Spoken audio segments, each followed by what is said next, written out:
here we're going to pivot into Europe, and you can see that some of the data has gotten a bit better. The investor confidence was expected to be negative 18, came at negative 17.5. Prior was negative 21. So moving in the right direction, still negative, but again, bouncing off those lows. Unemployment rate, holding fairly firm. Industrial production getting a bit better in November. We know it gets a little bit cooler, I should say worse, or, cools off a bit in December, but still should be able to put in some growth in general. Trade balance still negative. We don't see that changing, just given some of the different backdrops that we have in terms of imports, exports. But the survey expectations had a big bounce to the upside. And there's a lot of this hope starting to get priced in. And again, everyone was so bared up. Everybody thought so much was going to go down. So it's natural to get some of this bounce, but we don't see a big continuation of the growth. Again, we still see a recession. We still see downside. New car registrations going further down, still positive. Construction output turned negative. CPI coming down a bit, but still at a very elevated level and much higher than where the US started. And so there's, again, kind of that mixed bag, all of which really still shakes out to a fairly weak economic footing, but it doesn't mean that you're not going to get an oversold bounce when you look at the market and you look at people, the underlying positioning of people's portfolios. Germany industrial production was expected at 0.3, came in at 0.2. Industrial production year on year came in negative. So you're starting to see some of that rollover, which continues as we look into December. GDP for year over year came in at 1.9. Budget per percent of GDP came in at negative 2.6. Wholesale price index starting to come down at a greater clip. A lot of that is driven by electricity, energy, power in general, as well as oil and natural gas, which is obviously linked to those. So that is getting better, but still at a very high level given where we're coming from.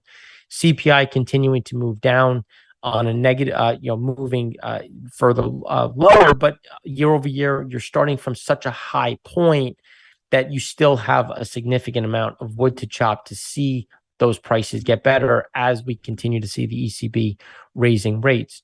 The survey expectations came in at a positive 16.9 versus the estimate of negative 15. So again, you're getting some of this expectations, are bouncing off the floor, but the current situation has gotten worse than expectations. So again, it's like that marriage of in the future, things will be better, but things are still suck right now. So it's a matter of balancing some of these expectations and these varying surveys and really kind of hone in on the data, which remains in recessionary territory. But with that being said, as we talked about the last couple of weeks, it's still in recession, but not steep recession. You were talking 48, not 42. We're seeing new orders remain negative, but not in these mid 30s, instead mid 40s. So it's just the backdrop has improved to that point. France industrial production had a nice surprise to the upside. CPI continues to be a bit higher here in terms of, Germany's getting a bit more disinflation. France is a bit slower. So those are just, again, kind of those weightings when you start looking at Europe as a whole. All the while, the measures of wage growth in the Euro area and the US, you can see that wage growth and negotiated wages have turned down in the European area. So that's good for inflation coming down. But in terms of spending, that's a problem, which is why we continue to see an issue on the services front, because you remember services held in fairly well. We see some of that downside creep, as well as on the manufacturing front, where we see additional movements to the downside. And just to reiterate that fact, a slide and chart from segment one, when you aggregate all of these different data points, it all still shows negative growth. And I think that's the biggest concern that I have, is that you're getting a lot of equity investors buying stuff, people still thinking that things are going to continue to go well. But again, you're still seeing an inherent drop in terms of underlying activity. When you look at data points. Here you can see just the current economic situation bouncing off the bottom, but yet you see economic sentiment getting better. And you can see that it is bifurcated before, but typically it meets somewhere in the middle. And that's where, when you think about this meet in the middle, we think it's more likely that you'll meet at the higher end of negative growth versus an expansion. And that's something to look at in general over time. The investor confidence, a bit of a bounce, but you could still see in that contraction, which is something that is not going away. It's just, for some reason, people went to the view that, we were going to be negative 6-7%. And our view is like, look, Europe's going to be down. It's just going to be down 2-3%, maybe 4%, but not to the same level. And we do see another rollover, another pressure point. But we also don't see growth like the IMF sees of over 1%. So it's somewhere in the middle of where some of these different data sets play out. So weakness, but not a recession. So when you look at the Goldman Sachs forecast, you can see that there's still, they have come back to the view that there's going to be some growth in general. Obviously, a lot of this is coming off of gas prices. Gas prices have come down, but there's a lot to happen in between now and then. Bringing the economy back up and running. How are we going to get another polar vortex coming through that's going to draw down a lot of this natural gas quickly?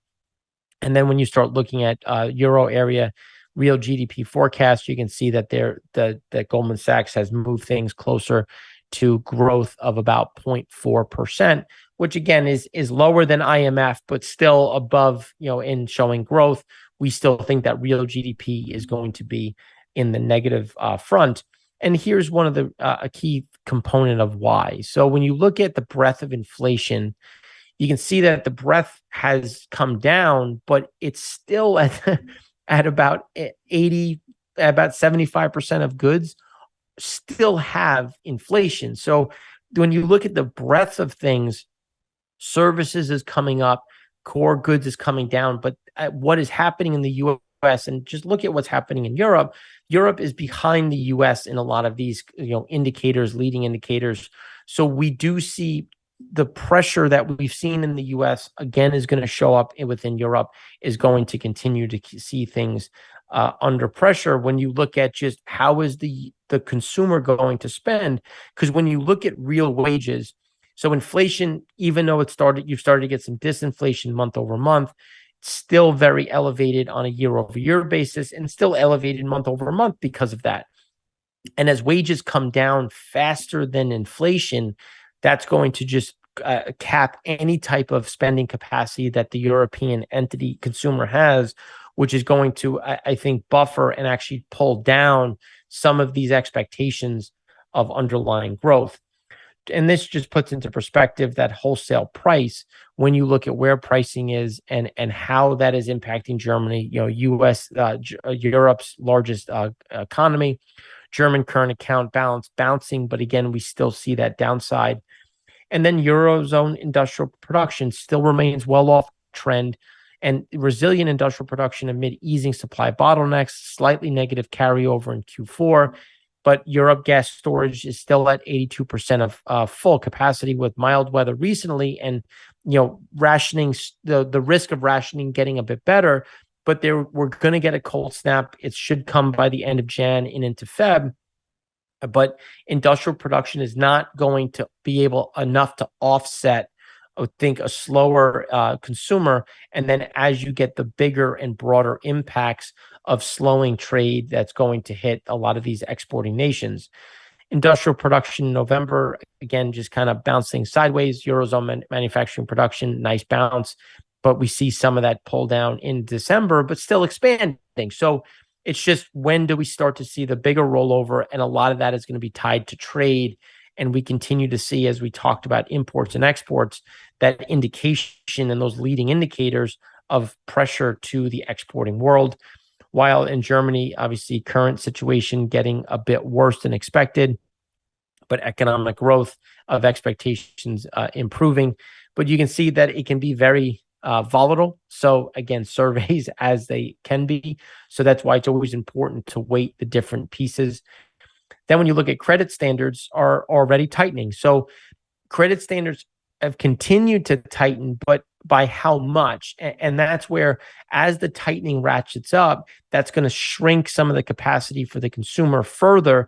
Wages are already coming down. You're already seeing their slowdown. That's going to, again, put pressure on the consumer, again, on the corporate side, which is why we think that some of that is being discounted or not really appreciated when you look at some of the flows and some of the economic activity in the European region.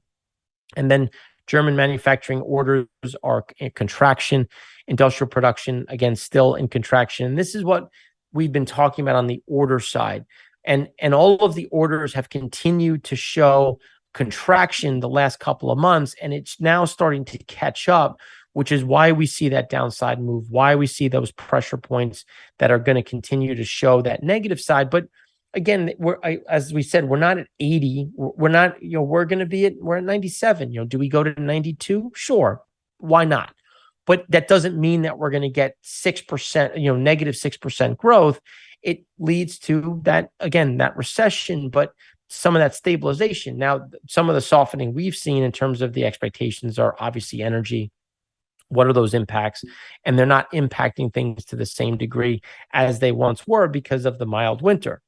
German industrial production, excluding construction and energy, still there. And then retail sales volume has come back down, and you can see well off of trend. And that's not something we actually see that moving lower over the next couple of months, given the wages side, given that what we've talked about with cost. Eurozone CPI gives you an idea of we're still very elevated, but core CPI went up again. And it's what's happening in the US is happening in Europe, just at a different pace. And it's not something we see changing, but seeing a lot of that pressure remain and continue to be a problem. And again, pinch that consumer and keep them from spending. Eurozone service confidence, as bouncing a bit, with industrial confidence being a bit worse. So service confidence was expected at 3.3, came in at 6.3. Industrial confidence was expected at negative 1.3, came in at negative 1.5. So one of the things is we agree with the industrial side. That's what we were talking about, kind of wrapping this all together, was that slowdown. It's the service one that we see more of the downside risk, given all of the different facets that we've talked about. And that's kind of the unexpected that I think is being underappreciated and is going to see more of that drop down, which I think will cause a bigger problem as the data comes out. We get some more information through for the end of Q4 and really how Q1 is shaping up. Now, that's what we have for you on Europe. In the next segment, we're going to go deeper into what is happening in China, India, and Japan. We're going to focus on those three entities more so in the next segment.